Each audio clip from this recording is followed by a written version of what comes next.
Kan kita lihat substansinya ya. Saya juga belum melihat pokok permasalahannya, tapi substansinya kembali lagi ya. Apakah betul-betul ditunjukkan, dipertontonkan itu? Di video call ada. Di video call dibuktikan, ada buktinya. Kalau ada buktinya.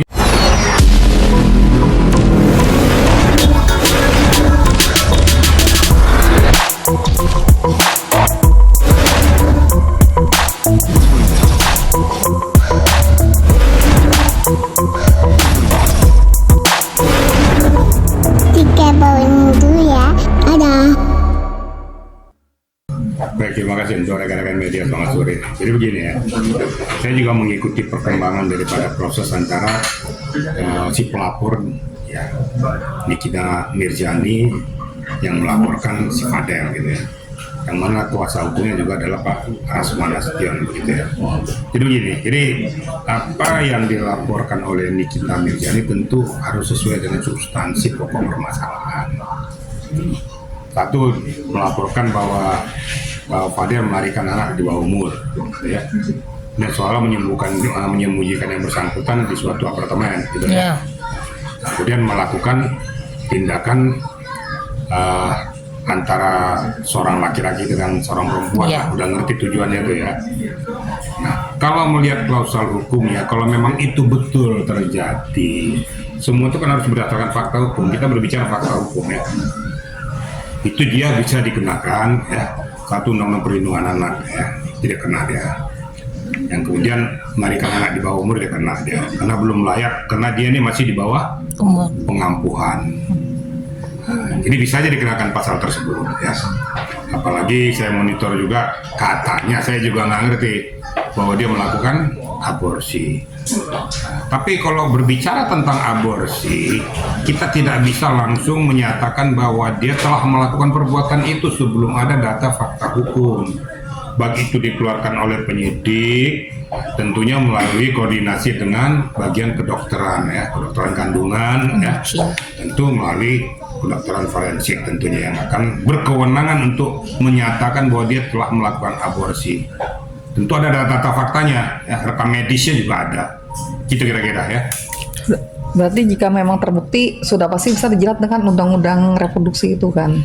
Ya tentunya kalau semuanya terbukti berdasarkan fakta hukum, pasti akan dikenakan undang-undangnya itu. Kemudian dikenakan pasal berlapis. Pasal berlapis kepada yang bersangkutan. Tetapi kembali lagi, ini jangan kita pakai ilmu katanya ya. Saya selalu berkata kepada seluruh media, kalau mau berbicara itu berdasarkan fakta hukum. Jangan menurut katanya, menurut dia, menurut cat-cat yang ada. Karena cat-cat ini juga kadang-kadang dipotong-potong, tidak sesuai dengan aslinya. Sehingga seolah-olah dia berbuat seperti apa yang hasil daripada cat, padahal dia sudah terpotong, kira-kira gitu. Tapi kalau seandainya memang betul, memang layak untuk dilakukan tindakan hukum seperti itu. Nanti tentu kejelian penyidik untuk melakukan sidik terhadap pokok permasalahannya. Ada nggak benang merahnya di antara apa yang dilaporkan oleh Nikita Mirzani tersebut? Kira-kira gitu ya. Dia sebagai kuasa hukum, Rasman Nasution sebagai kuasa hukum, tentu dia berbicara tentang masalah dataran fakta, kan gitu. Kalau dikatakan dia melakukan aborsi beberapa bulan yang lalu, bisa dibuktikan nggak? Ada nggak ada data-data rekam medisnya? Kan saya katakan tadi itu. Ya kalau hanya katanya beberapa bulan yang lalu tapi tidak ada data-data fakta, rekam medis yang nggak ada, hasil daripada dokter forensik menyatakan itu nggak ada, kan tentu ada tertulis kan bahwa dia melakukan aborsi itu. Nah kalau memang ada, munculkan dong untuk mengcounter apa yang dikatakan oleh Rasman Nasution. Rasman Nasution kan menunjukkan kliennya itu ternyata tidak melakukan itu dengan data-data fakta yang ditunjukkan, tidak melakukan aborsi dengan apa yang dia tunjukkan dengan data fakta. Nah kembali lagi kepada Nikita juga, ya tunjukkan saja. Kalau memang ada data-datanya, tadu data fakta. Kalau memang betul ya dikenakan, gitu kan. Kenakan dia melakukan aborsi itu. Tapi kalau nggak ada data faktanya, kan gampang ya. Tinggal ngecek kepada pihak kedokteran di mana dia melakukan aborsi tersebut, betul nggak? Kan ada data rekam medis nanti. Itu yang akan menentukan dia layak dikenakan atau tidak pasal tersebut. Kalau tidak bisa membuktikan, kalau ilmu katanya ya nggak bisa. Harus berdasarkan fakta-fakta tadi. Dokumen-dokumen yang mengikat kepada pokok permasalahan itu. Nah, itu. Kan kita berbicara tentang kalau ada data buktinya, gitu. Ya tentunya kalau ada data buktinya ya pasti Fadil dikenakan juga sanksi hukum tersebut. Tapi untuk si Loli sendiri itu tidak bisa dikenakan pasal tersebut karena dia masih di bawah umur, di bawah pengampuan, gitu loh. Kalau di bawah pengampuan berarti di bawah pengaruh, belum bisa menentukan sikap pribadinya sendiri. Tapi kembali lagi saya katakan itu kan katanya. Kemudian visum dikatakan, visum apa?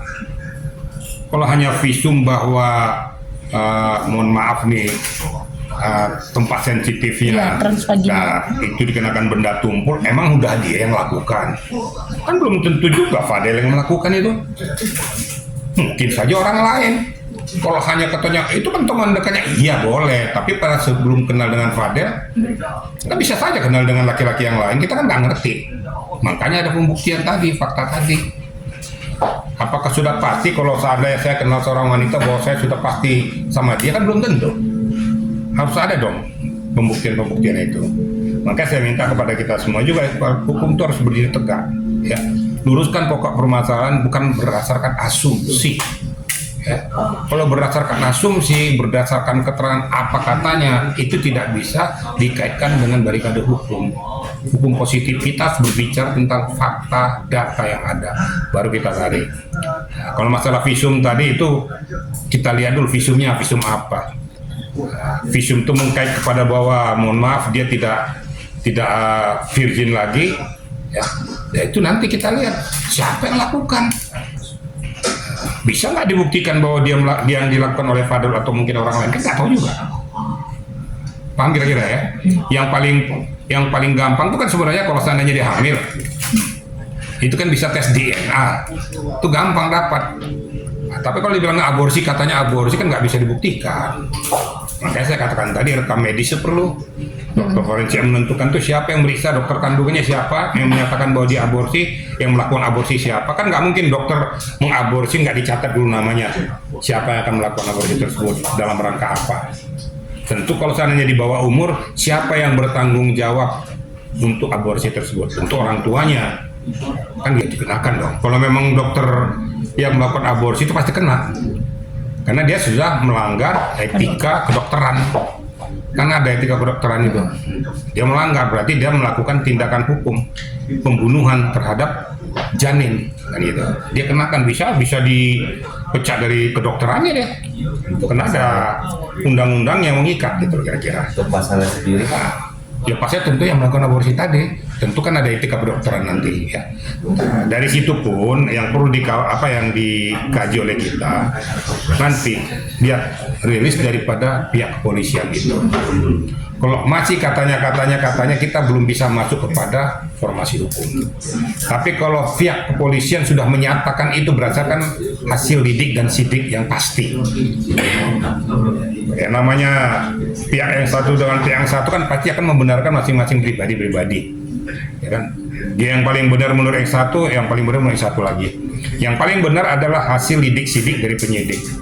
Karena itu sudah dilindungi oleh undang-undang, sudah pro justisia. Wajar ya, manusiawi ya, pada saat orang berseteru kadang-kadang ada aja yang keluar ya dari ucapan, perkataan dan perbuatan. Tapi tinggal nanti apa yang dilaporkan oleh yang bersangkutan tentu kan akan diteliti oleh pihak kepolisian atau penyidik. Kena nggak substansinya di Undang-Undang ITE. Nanti akan dilihat nanti kedalaman daripada ucapan, perkataan dan perbuatan dari seseorang itu. Sejauh mana sih makian itu, hujatan itu disampaikan oleh seseorang kepada orang lain, bisa nggak kena kepada aspek hukum. Nah, nanti tentunya setelah dilaporkan, nanti diteliti, nanti dianalisis oleh pihak penyidik, layak atau tidak nggak diangkat ke permukaan. Kira-kira gitu ya. Kita juga nggak tahu, ucapan itu biasa lah, orang selebor kadang-kadang ngomong sudah lepas-lepas nggak jelas gitu kan. Tapi kan belum tentu juga kena kepada aspek hukum. Sayembara.